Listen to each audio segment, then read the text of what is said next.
Okay. Excuse me. Can you hear me?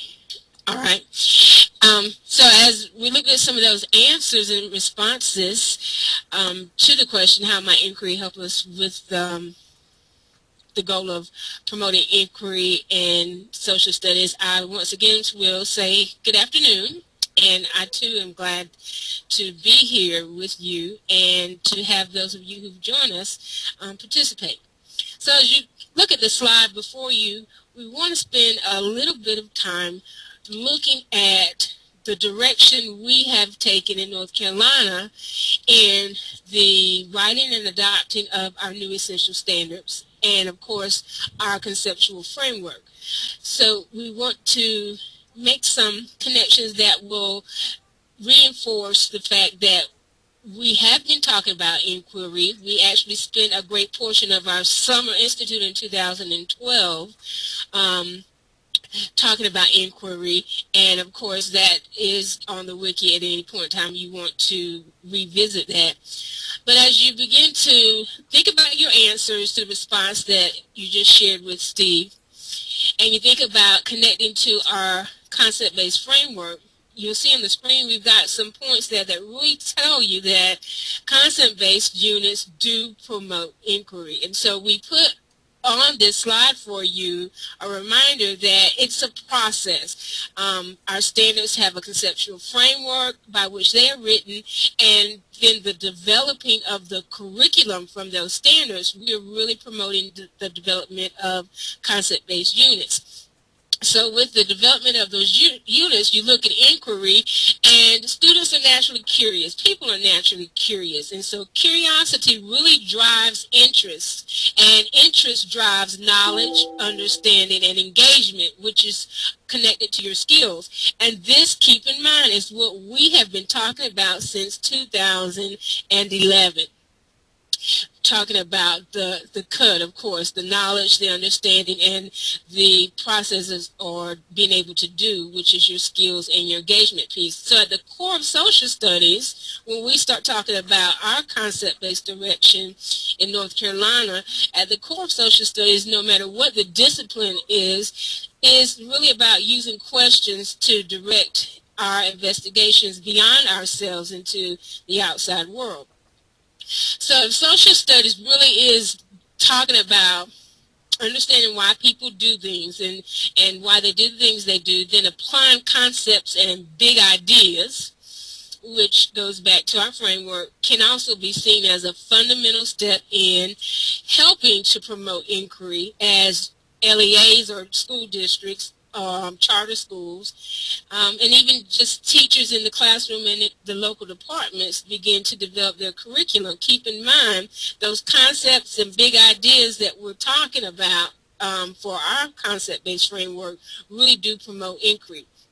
So as we begin to connect further with our direction, we look at concept-based as being very deliberate with those big ideas and generalizations, keeping in mind that whatever you're planning in your unit and in your development is key in creating lessons that will drive students toward being able to explore and to address questions posed in a unit of study, and even ultimately within that unit, the performance task. So as you kind of look at that, you see the slide here that should be very familiar to you. We're still making connections to our framework, and that is looking at the structure of knowledge. We're really stressing the portion of that structure that focuses on principles and generalizations. Once again, the big ideas. What is the big idea we're driving at? And we continue to always use facts to get us there, but ultimately inquiry is strongly encouraged and really is set in a path when you begin to use those generalizations. So it's not just a framework with no direction. It is a framework that has very deliberate directions. And one of the points that we want to stress is that teaching with the end in mind, which is really not only you talk about performance tasks, but that generalization, because we know in unit development, those performance tasks really are driven by whatever that generalization or quote-unquote big idea. I like to use big idea instead of generalization. But whatever that big idea or generalization is, that is really what's going to help drive that inquiry. And teaching towards these big ideas helps students make connections between those generalizations that they're studying, the questioning processes, and what's going on in the world around them. And reflecting the importance really goes back to relevance and to the modern democratic life, which of course we know is very much stressed by, of course, none other than John Dewey. So as we look at the framework, we know that the process of unit development itself creates inquiry, and then the focus of teaching with the end in mind with those big ideas or generalizations really facilitates inquiry. And then when you get to the obvious, we know we said children are naturally curious. Inquiry really is based and steeped in its questioning. So, of course, what we've been talking about for the past almost 4 years and even longer really is questioning. And so questioning here can be connected back to a lot of things, particularly disciplinary literacy, which we're stressing. Students can explore these questions through different lenses of the social studies. For instance, how would a historian explore a question? How would a geographer explore a question, a political scientist, and economist, and so forth? So when you really begin to start looking at these questioning components here and techniques, as you look on the screen, you see those key points there being you're allowing students to ask relevant questions, even outside of the fact that you as a teacher have developed questions within that unit. So it's all a part of promoting inquiry, and questioning it is at the heart. And at that last bullet, keep in mind the emphasis here is placed upon the process of thinking as it applies and allows students to apply their interaction with concepts and those big ideas. And then, of course, when you bring in topics and data and issues and problems, you're starting to get into that skill portion, which then really allows them to become further engaged. And, of course, inquiry, whatever model you're using, really sets a tone and direction. And then last, when we make the connection to the ultimate point of the end in mind being what can they then show you that they know, that they understand, and that they can do, we're talking about our performance task. And with that, we're looking at the performance task requiring students to intentionally engage in tasks. So the teacher is developed some tasks to intentionally solicit some things they want students to be able to know and to develop. And as you see here, one of those key words that Steve mentioned a little earlier when he talked in terms of quality social studies is that term authentic purpose in your audience. And that then also goes back to what we've been promoting with disciplinary literacy. Authentic in allowing students to be able to engage as they are within the discipline as in the real world. So helping students to prepare for civic life demands and the meaning beyond the classroom and the textbook, all these things that I've just shared with you, you're going to hear in a few minutes. Steve really connect them to the 4 dimensions of the inquiry arc in promoting inquiry as it aligns to C3 framework.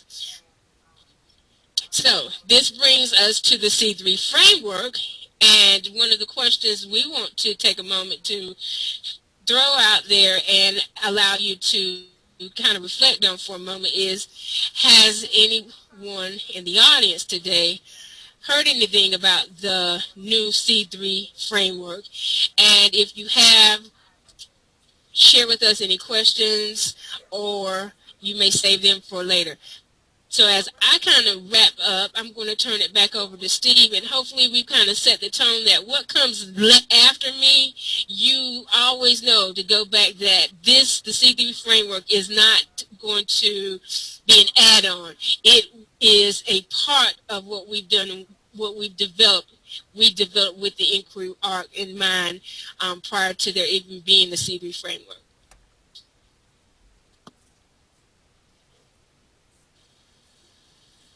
I see Ginny just asked about what the C3 framework is, and we're also going to provide you with an additional link of a webinar that occurred back in October that spends an extensive amount of time covering what the C3 framework is. The objective of the C3 framework is to align the academic drivers that enhance the rigor in social studies programs and to build skills such as problem solving and critical thinking that results in students who are active in citizenship.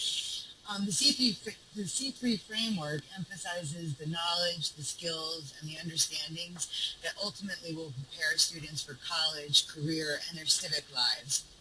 And at the heart of this is inquiry in instruction, and it's represented here in the ARC as it all begins with developing those questions and planning those inquiries. And as Michelle stated, and I will reiterate, this does not change what we're doing at all in North Carolina. It serves as a guide for curriculum development. And North Carolina is not developing any new standards. In fact, our standards already align very nicely with what's in the C3 framework.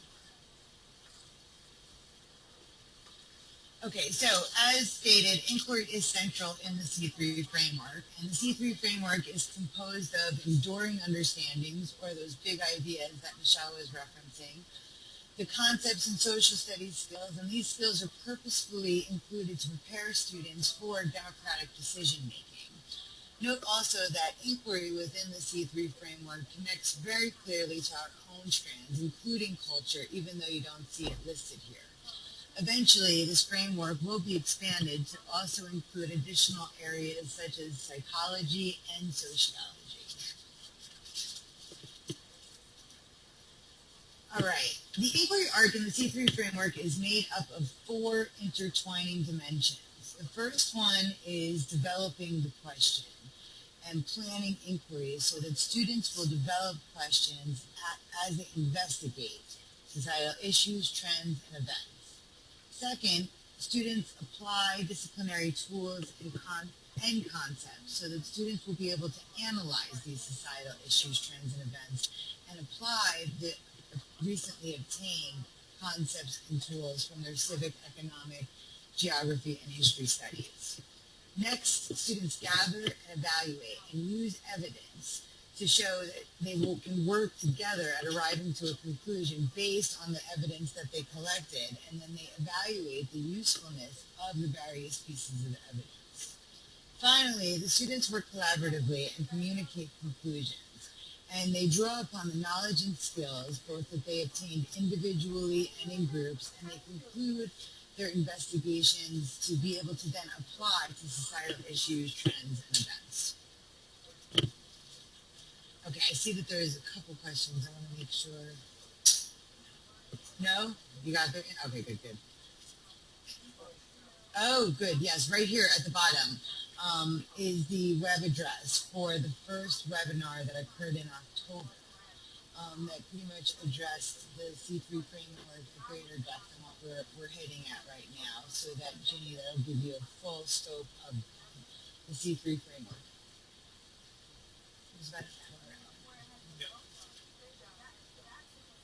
Are there any additional questions at this time? We're going to pause before moving forward.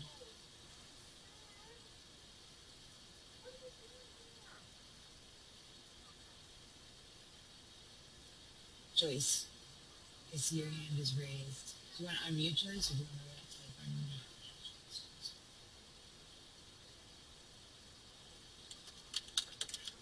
You're unmuted, Joyce. You want to go ahead?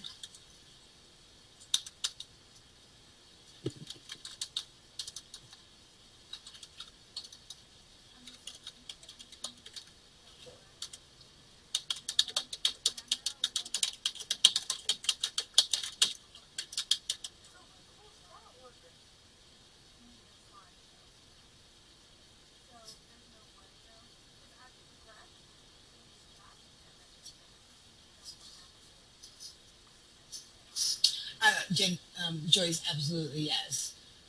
Just so everyone sees the question, will there be more detailed information during the social studies conference on C3? And absolutely yes.